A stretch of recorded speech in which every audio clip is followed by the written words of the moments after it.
I like to live in my dream world. Hi, I'm Amy Tong. Today I'm a butler of this apartment I created for the show 10 years ago. A woman with lipstick like this kissed my glass, and now we're doing the same act. Usually a lot of things I created is sort of surreal. I like to create scenarios and stories of things that happen around me and explore ideas like rituals, absurdity, fun situations, day-to-day encounters in my artwork. And I feel like things that I made, it's in some way quite feminine and it has a sense of escape.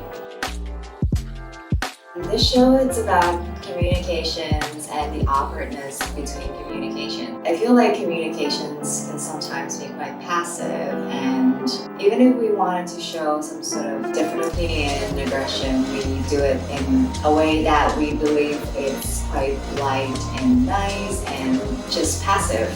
This piece in the center features a sculpture of a chair with knives coming out of the seat. It was made with paper, shredded document, kettle that I found. I wanted to use paper, which is a material that is very delicate and soft, seemingly has no harm, to create a sculpture that suggests an idea of torment. This other piece that is on the wall is called Sugar.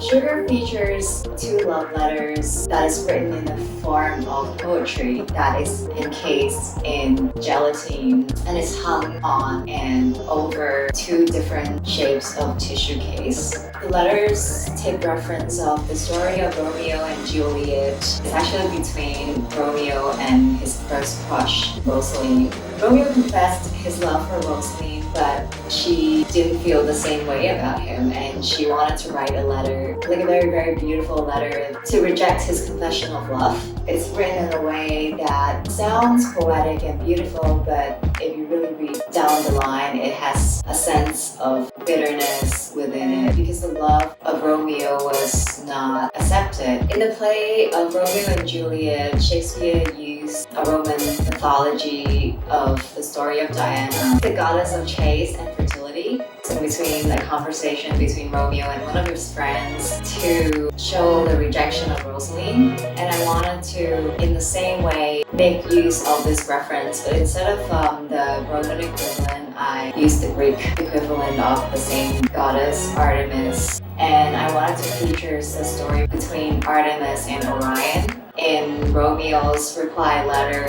to Rosaline's rejections to show that sense of bitterness within that interaction.